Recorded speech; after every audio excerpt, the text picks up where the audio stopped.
That's what leads to the right balance. What does that device look like in 5 years? What would be your principal device?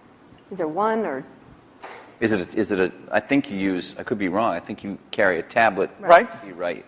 Which has not necessarily stormed the world yet. Yeah, this is like Windows 1992, I think. That is, I'm unrepentant on my belief. Okay.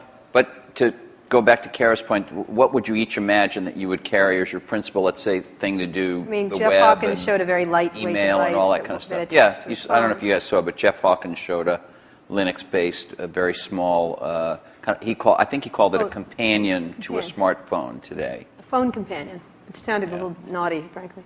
It doesn't matter, you weren't there, but what would you think each would be? I assume you carry a tablet PC. I don't know what brand it is. Maybe you change them up. I don't know. You obviously carry a MacBook Pro, I would guess, or a MacBook. Yeah, well, and an iPhone. And an iPhone. You have one? I do. Right here? Yes. Well, he has when he took it out before. Really? He Sorry. flashed his iPhone earlier today. Anyway, go ahead. So what is your device? What would you say the device what's your that people device should in be 5 carrying? years that you rely on the most? I don't think you'll have one device. I think you'll have a full screen device that you can carry around, and you'll do dramatically more reading off of that. Yeah, I mean, I believe in the tablet form factor. I think you'll have voice. I think you'll have ink. You'll have some way of having a hardware keyboard and some settings for that. And then you'll have the device that fits in your pocket, which the whole notion of how much function should you combine in there. You know, there's navigation computers, there's media, there's phone. Technology is letting us put more things in there, but then again, you really want to tune it so people know what they expect. So there's quite a bit of experimentation in that pocket-sized device. But I think those are natural form factors, and that we'll have the evolution of the portable machine and the evolution of the phone will both be extremely high volume, complementary. That is, if you own one, you're more likely to own the other. And then at home you'd have a setup that they all plug into? Well, at home, you'll have your living room, which is your 10-foot experience, and that's connected up to the internet. And there you'll have gaming and entertainment. And there's a lot of experimentation in terms of what content looks like in that world.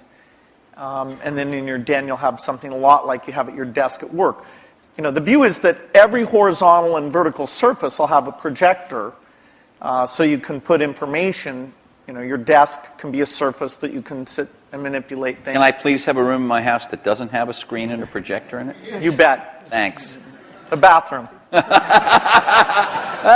that's the perfect place for it, actually. So what's your 5-year outlook at the devices you'll carry? You know, it's interesting. The PC has proved to be very resilient.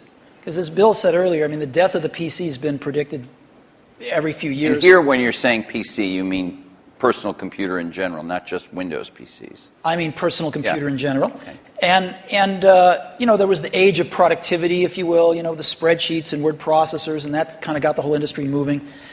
And it kind of plateaued for a while, was getting a little stale, and then the internet came along, right? And everybody needed more powerful computers to get on the internet. Browsers came along, and it was this whole internet age that came along, access to the internet. And then some number of years ago, you could start to see that the PC, that was taken for granted, things had kind of plateaued a little bit, and innovation-wise at least. And then I think this whole notion of the PC, we called it the digital hub, but you can call it anything you want, sort of the multimedia center of the house, started to take off with digital cameras and digital camcorders and sharing things over the internet and kind of needing a repository for all that stuff.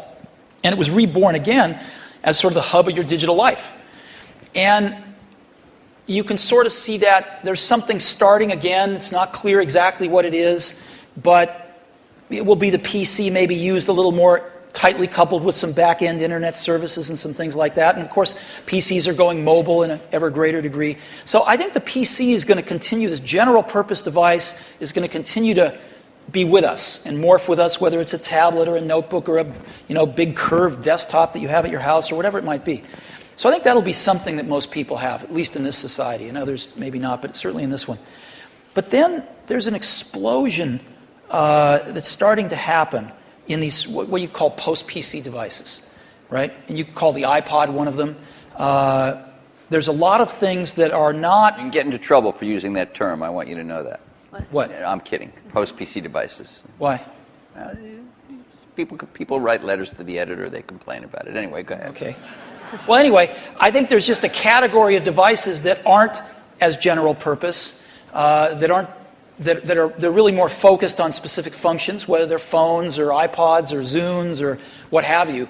And I think that category of devices is going to continue to be very innovative, and we're going to see lots of them. Give me an example of what that would be. Well, an iPod is a post-PC Well, yeah. device. A phone is a post-PC